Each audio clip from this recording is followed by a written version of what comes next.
For now, though, let's go to the magic of Skype and bring in the one and only Derrick Lewis, who is coming off a big win last Sunday in Austin, Texas. Hi, Derrick. Sorry for keeping you waiting there a couple minutes, but I get very fired up when it comes to this stuff, you know? Yeah, I see, man. How you doing? I'm good. Yeah, did you watch that on Saturday? Yeah, I watched it. What did you think? Can I just ask your opinion on what happened? Do you think that the fight should have been at least stopped? Like pause there for a second. That looked like an illegal strike being thrown intentionally. What did you think? Whenever it was live, when they showed the live, I thought it was illegal. But when they showed the replay, I seen that he really missed it. You think he missed completely? He probably grazed him just a little bit. There you go. Grazing is connecting, though. Yeah, well, at the heat of the moment, in a situation like that, knowing that your opponent's a tough guy, just throwing whatever you can, really, just to finish him. But you never know if you're going to be in that same position again to finish the guy. So, absolutely. that's the reason why he threw that. I'm not blaming Jeremy Stevens, right? I don't think that he should be the one holding back. The referee is there to protect both of you. But I do think that the wrong call was made, the wrong non-call was made, or maybe a non-call was made that I think was wrong, if that makes more sense. Let's talk about you, Derrick. How's your hand? Damn. It's been better. So what happened? It's like a boxer fracture. The first punch in the fight, in the first round, I think I hit his elbow too and hit him across the cheek. So you knew right away that it was broken? You could feel it? I didn't know it was broken. I just knew it was hurting the rest of the fight. Have you ever broken your hand before? Yeah, when I was in prison. What'd you do? I had a fight in prison, and it was my pinky bone. I broke it in, but I didn't tell nobody because I didn't want to get in trouble when I was in there. And so I had to deal with it for a few months. Wow. No medical attention? Like no cast, no nothing? No medical or nothing. Which hand? My right hand, the same hand. It's just it's a finger over. It's a knuckle over. Was it because of you connected, or you hit like a wall or something? No, I connected. Oh, did you win? Of course, yeah. This was over watching TV. It was around the time Vince Young was he was in college. It was the UT game, and the TV had blacked out for a little bit.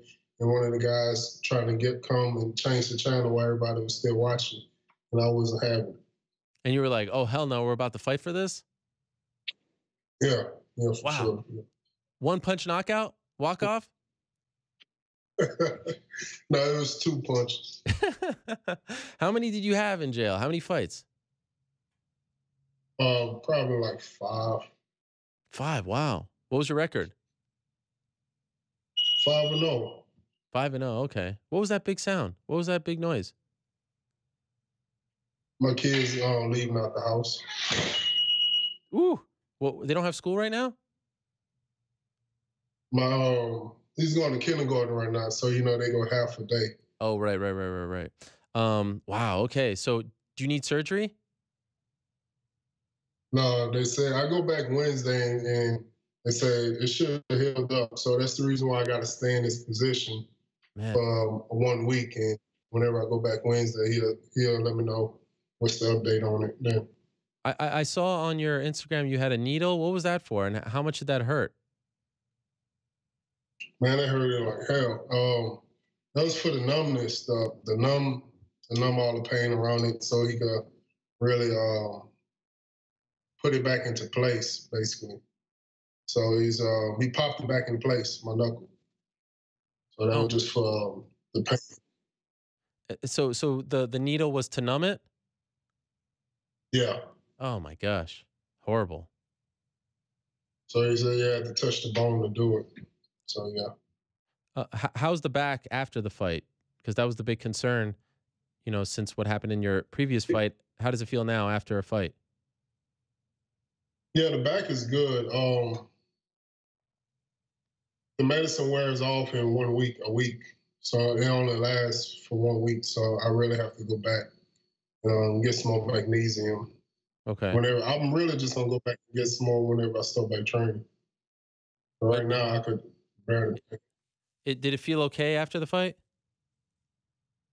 Yeah, the back was good. Everything Okay. was good. And what about the cardio? Like, how tired were you in that third round? I wasn't tired at all, really. I really wasn't. For anything, I was really just pacing myself. Okay. Just waiting for my moments. I already knew I was down in the fight, and just waiting until the opportunity showed itself, and it did. Because I knew even if it was 1 minute left in the fight, I was going to go balls to the wall, swinging crazy, try to get that knockout. Because I knew I was already down in the fight. You weren't getting nervous? You weren't getting nervous that time was running out? No, I wasn't getting nervous at all. I knew that because every time I hit him, that he was falling. So I just knew that I had to get him. Just put a couple of my punches together because I wasn't putting anything together at first. I was just throwing one-shot punches. Considering everything you've been through over the past few months, retiring, the back, that must have felt pretty gratifying, especially being home in Texas, right? Was that one of your favorite wins thus far? Yeah, that was one of my favorite. Still, the Travis Brown was one of my all-time favorites. Right. And that was exactly a year ago. Sunday night, February of last year, right? In Halifax? Yeah, the day before. Yeah. Right. You do good in that spot. And then speaking of spots, yes. A year ago, I broke 2 of my ribs and I fractured my foot. And the day before, I broke my hand from a year apart. Damn. So I'm always breaking something. In the post fight interview was just as entertaining for a couple of reasons. First off, you said the B word to Jimmy Smith. Only you can get away with that. Oh, I can't say the B word? Man, I don't know. Did they say anything to you afterwards? I didn't say nothing to me. Let me see if they send me my bonus. Then if they don't send me my bonus, then I guess I wasn't supposed to say it. What bonus? We'll see. Your performance bonus? Yeah. They didn't send it yet? No, it takes a month, damn near 2 months to get that. Jeez. By then, you're on to your next fight. Yeah, I'm on the next out. Usually, if I always forget about the damn check whenever it hit my account, I say, damn, they made a mistake. And I had to think about, oh, yeah, that's right, it's my bonus. So you said the Bellator word, which is very taboo on broadcast for the UFC. They don't usually like to say that word. And then you mentioned, your post-fight celebration, which got a lot of attention. Ultimately, was your wife okay with that, or did she say to you afterwards, like, next time don't say that? How did she react to that? My wife already know I'm half crazy anyway, so she didn't care. I saw you guys on TMZ together. I didn't even get that 4th round in until like a few days later anyways, because my hand was messed up and I couldn't like perform like I should anyway. I already knew I wasn't going to be able to perform like I should. So, I wasn't going to let her do all the work. And plus, my nut wasn't going to be as good with a hurt hand, so I had to be 100%. I saw you guys on TMZ together. You were very disappointed that you couldn't. Is that a Modelo? What is that? Yeah, Modelo doesn't pay you enough, right? It's not a Modelo, man. Why y'all keep calling it that? No, I said it's Michelob. No, I know, but because Modelo is the UFC beer sponsor, but what you were supposed to say was the people is trying to. Yeah, they kept. I was telling them I'm gonna drink Michelob. They come talking about, yeah, you're gonna drink Modelo. No, Modelo is nasty as hell. I tried Modelo before. It's nasty. And I tried it when I was drunk and sober, and it was still nasty. I'm not drinking that. Were you bummed after, because that was an incredible fight finish, post-fight interview, but then right after they cut to Nate Diaz with something, I still don't know if it's a blunt or a joint, but he was something and everyone goes nuts. Do you feel like he kind of usurped you, that he sort of stole your thunder? I don't care about that as long as I won. That's all I care about. I don't care about what they did. I don't care. Okay. I have a question for you. Okay. You know, being a fighter, you got to be some type of crazy. You know, like stepping inside the cage. Something had to be wrong with you. I agree. You know, and you know, I was watching you before, like soon as the show started, and you just running off at the mouth, just talking all into the mic, all basically really just talking to yourself in Yeah. the room with a desk and with toys on your dresser and everything. Yep. And I'm like, man, I just finished watching a Trump speech earlier this morning, and he was mentioning about mental health, mental wellness, or whatever. And I was like, I think something's wrong with Ariel, man. He's sitting up here arguing into the mic to himself. Like, nobody else, you not even talking to nobody. You sitting up there arguing, getting Yes. mad over about a controversy me. Yeah. And I was like, something is wrong with this man. Yeah. You're 100% right. There is something wrong with me. There's no, there's different things wrong with both of us. You go into a cage and get punched for a living. That's messed up. I can never do that. And I look forward to sitting in an empty room. There's no one in this room with me talking into this microphone and arguing about, you know, a thing that happened on Saturday in a fight. And nobody talking back. No one's talking back, but I know people are listening. Like people are paying attention. I would think, right? No, No one cares. Only in America, nobody Derrick. cares. Only in America can. This is the American dream. This right here, what I'm doing, is the American dream. I see how you disrespect the Canada flag. You let it touch the deck. What are you doing? You let the American flag touch the disrespectful, man. What were you doing? What were you doing? What were you doing in the cowboy outfit? I saw you over the weekend. What was that all about? You got a broken hand. Were you actually on a horse? No, of course, I was on the horse later on that night on my wife. But the rodeo had cooked off. The rodeo had kicked off. Oh. So that was for the cook off for the rodeo. So every day now, the rodeo going on in Houston. So you have to dress up like that to go to it? You don't have to, but it's the Texas spirit. Right. Did you rent those clothes or do you own? What hurt? Nah, I should have rented it because I wanted to take all that shit back. My feet was hurting in them damn boots. They say you had to break them in after I already had brought the boots and wore them.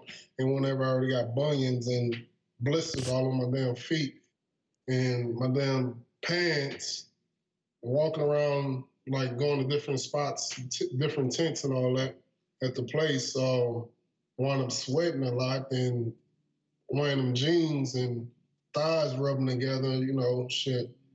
All that shit was burning. I was uncomfortable, and I ain't doing it no more. That's the first time you bought the whole attire for it? That's the first and the last time, and I wish I did rent that shit. Why all of a sudden? Like, you've been a Texas guy your whole life. Why all of a sudden you buy it? Yeah, I know, but I just wanted to do something different. But being a cowboy ain't my thing, man. Yeah, I know. Ain't being. I'll say this: you look good in it. Yeah, I know. But you know, it's like women. Whenever they go out, they looking good. You know, they got the nice clothes on, all that. But after the club, they ask out of take their bra off, take their high heels off, and they walk in the street barefooting because they were so uncomfortable. Couldn't wait till the shit was over with. It reminds me of Vegas. Vegas at like 3 a.m. You see everyone walking barefoot. It's disgusting. Now, Derrick, I was also a little bit disappointed because I thought you'd call out your guy Francis. There wasn't much of a mention. I did call him out, but I like on the mic after the fight. I wasn't really worrying about anybody, thinking about anything. Yeah, my wife and my friends that was there. But whenever we went to the back, I did call him out. I called him out, Curtis Blaze, Kane, Fabricio, Overeem. You know, anybody that was in front of me that a fight that really made sense. I respect that about you, that you want to fight all those top guys. But the fight to make now more than ever is you versus Francis. They got to make this fight happen. Yeah, for sure. You know, we see what happened. You know, really, whoever signed the contract first.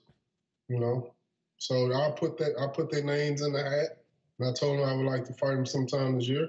And so we'll see of who respond, who want to step up to the plate first. considering the hand injury, when could you realistically come back? When do you want to come back? They say I could really start training now, really, but I just can't hit anything with my right hand. So it's basically any day. Oh. But they say it takes 6 to 8 weeks for my hand to heal completely. So. So my dream was July 7th card, whatever that is, 226, you versus Francis, the Stipe DC card. Mm-hmm. That'd be a stacked card, that'd be a good card, good entertaining card, me and him, then Stipe and that guy, that'd be good if they give us some coins off of that fight too. We all get paid good, but I doubt that will happen. Why'd you just refer to Daniel Cormier as that guy?